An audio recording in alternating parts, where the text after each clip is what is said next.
Cecil Global and African Diaspora News Channel presents the Ghana Luxury Property Tour. It will be a 8-day tour coming to you starting October 1 through October 8, 2023. Now, you enjoy a 5-star stay at a hotel, the finest properties in Ghana. You connect with industry professionals. You will also visit cultural landmarks, have a meet and greet with the team, and so much more. Make sure that you go to the description box below and hit that link to sign up.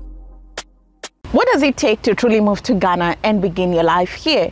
How much does it cost, if anything, because it's not cheap? Now, many people want to move, but they do not know how much money they need to move and how much money they will need to survive for at least a year or two. And that's the reason why today we're having this chat. Hello, my name is Diaspora. I'm a business journalist by profession, and I am also a digital content creator. I have my own YouTube channel at Diaspora, where I interview and share stories of the diaspora community who've relocated to Ghana, just their real time and real life experience, their highs, their lows, and how the journey has been so far, so we can learn a thing from each other and avoid repeating the mistakes, and also build a community of like-minded people here in Accra, Ghana, and across the continent. Now, a brief background of myself. I am a Kenyan by birth and by nationality, and as a journalist I traveled a lot, and I've been to Accra several times, and I really liked it. I liked the vibe, I liked the people, I liked the culture, and I was at a place in my life where I needed to get out of Nairobi, and Accra was ideal because just of the way that life and things worked here. It worked really well for the place that I was at my life. In June 2021, I packed my bags and I arrived here on the 4th of June. And this year, June, I'll be heading into my 2nd year anniversary. And boy, oh boy, it has been a roller coaster of emotions. There are good days, there are bad days, there are tears, and money is always at the center of it all.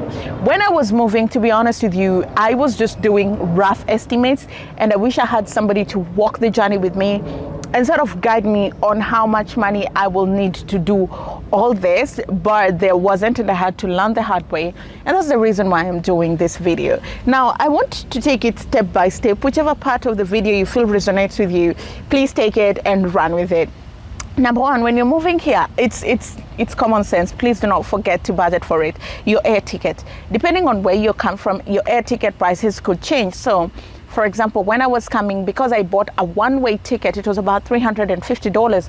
If you're buying like return ticket from Nairobi, it would have been about $560, $600 or $700, depending on the time that you book it. So whichever place you're coming from, London, Canada, UK, Australia, check ticket prices and then book. The other thing that I would advise, which is sort of like basic knowledge, but it's still important, do not book your ticket almost immediately. If you know that you're going to move, book your ticket early, save yourself some coins. A huge part of your money, a substantial amount of the money is going to go into the air ticket check, right?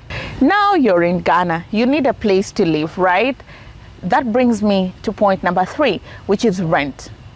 We pay here our rent in dollars, and it's paid annually. So when you're budgeting, please make sure that you factor in rent and you budget, if not 6 months, a year, or 2 years, to be on the safer side. And you need the money up front. So if you live in a house that is $500, your rent for the year will be $6,000, for 2 years will be $12,000. So kindly budget for that money. Do not do things in a way that will shock you, right? And you also need to know that housing is not cheap. $500 might not necessarily give you a good place or a decent neighborhood. So if you want to live in a decent neighborhood where there's like electricity, water, sanitation, and no open gutters and sewers, it's at least $1,000 for a 1-bedroom apartment. 2-bedroom is like $1,500 to $2,000 a month, okay? And so if you budget your $6,000 or your $12,000 or your $24,000 or your $48,000 on the side, okay? So that is rent. The next thing you need to know is, how are you going to move about? You need a means of transportation. Are you going to use public transport, or do you want to buy your own car? Now, public transportation can come with its own challenges because you're new. right? So you do not necessarily know where you're going, and you have to depend on people, and the people are so nice and they're so kind, but sometimes you just want to know where you're going. If you will budget, then budget for Ubers most of the time, particularly the trip to go, and then coming back you can find your way with the public transportation, which we call a trotro. If you're going to buy a car, note that again, this is a cash economy, so there's nothing like credit where you pay some amount and then you'll pay for it every month. It exists, but the charges that you'll pay at the end of the day, the interest rates do not make sense. So if you'll buy a car, you need your $10,000 or $5,000 or $6,000 or $8,000 depending on the car that you're buying. So you'll also need that money on the side, right? And then we get to like furnishing the house, because you can't live in an empty house unless you go live in a furnished apartment, which is not feasible. You have several options. Will you use the roadside carpenters, or will you go to the mall and buy this stuff? The reason why I say this is because you might want something tailor-made to specifications. Sometimes the roadside carpenters work, but if you want just ease and peace of mind, you walk into the mall, you get what you want, and you get out. Things are not as cheap here as they are, or things are not as affordable here as they are back at home. You might not necessarily see the brands that you know or the brands that you like, and that's also okay. We have different things here and they work. I mean, we're living, we're surviving, we are okay. So do not let that phase you. But also what you need to know is inflation has been on the rise. So when you see a couch is going for $300 or $400, tomorrow or the day after tomorrow, it will not be the same price. So you have to factor in furnishing the house, and also just know that the prices are not going to be the same. Every week that you put it off, just know that it will go up by a certain percentage. Then we come to food. Again, food, I'll go back to the point on inflation. Food prices are the most expensive in Accra. Food prices have nearly quadrupled. So it's not cheap. And that is if you're going to the market. If you're going to Makola Market, Abobloshi, you know, the local markets to buy food. If you're going to the farmer's market, that's a whole different ballgame, and you will need to budget accordingly, because again, farmers markets are not very cheap here, okay? So you pay an extra $1 to be able to get goods and produce from the farmer's market. If you want to eat out, this is the fastest way to go broke, because eating out in Accra is not cheap, particularly if you want to eat good food and be at a place with great ambience. So I would say limit the number of times that you go out to eat. If you can, cook at home with your friends, or cook at home and eat. It will save you a lot of money. If you want to go to a decent restaurant where the food is great, the ambience is great, the customer service is great, you will end up spending so much money, unless it's fast food, and even fast food is not that cheap here. Cook at home, and that will save you a lot of money, and also time and the heartache of substandard customer service. So if you're moving here, your food budget, you have to be very careful, because food prices keep rising by the day. And the other thing is, eating out is not as cheap. Do not be deceived by social media. People are always out popping, happening. Vacation is different, because when you're on vacation, you can eat out every day. You're gonna go back home, go back to your job and all that stuff. But if you live here, you cannot live that lifestyle anymore. The other thing that you need to budget for is utilities, water, electricity, sanitation, all these things. The prices keep changing. They keep going up every single month. So factor in inflation for these things. You know, when I came, my utility bill was what? How much? $10.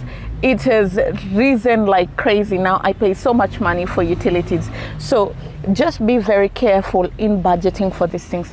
The other thing that is very important is money to process your permits. So if it's just you coming and you will need like a resident permit, you will need a certain amount of money. When I came, I paid $1,000, and even renewing it, I paid $1,000. So this is money that you must factor in. And you need to know that the local currency has been depreciating against the dollar. So you'll pay the amount in local currency, but it keeps going up. So when I came, I think it was 8,000. Now it's 12,000. and it will keep rising for as long as the dollar continues to gain momentum over the local currency. We also have something called the Ghana card, and that is $120 for foreigners. So you might also want to factor that in your budget, because you will need to pay for it. Now, for people with children, I want to break your heart just a little bit, right? If you have children and you're moving to Ghana, rest assured that it's not going to be the cheapest thing ever, because your children have to go to school. Now, good schools that teach either the American or the British curriculum do not come cheap. School fees is in excess of $20,000 every term or every semester. So if they have 3 terms, that is $60,000 for the year. It's not cheap. So if you want your children to go and do like an international based curriculum, come with the big money. Come with the big money. So many children who study in these schools are either children of the wealthy, or if you're an expert and the company is paying for the fee. But if you're taking it from your pocket, it could leave a huge dent in your pocket, because this school fees is not cheap. If you want your children to have a continuity of the education that they were having, and just decent education, you'll pay through your teeth and your nose. I know so many people who've left because they were like, it doesn't make sense to pay this much for education, yet where I come from, it's nearly cheap to have the same quality of education, or free, in my home country. And people have just packed up and left, because you're not necessarily going to sacrifice the well-being of your children just to be at a place because you enjoy being there. I hope these tips are helpful. If you have any other question, ask in the comment section, and I'll try my level best to answer as many as possible. If you would like to connect, my name is Ndero Kanga. I have my own YouTube channel where I interview diasporas on their relocation to Accra, Ghana, and Africa in general. And it's just building a community of like-minded people where we share our highs and lows to ensure that you learn a lesson, a thing or two, and don't make the same mistakes that we made when we were moving here. I'll see you again next time.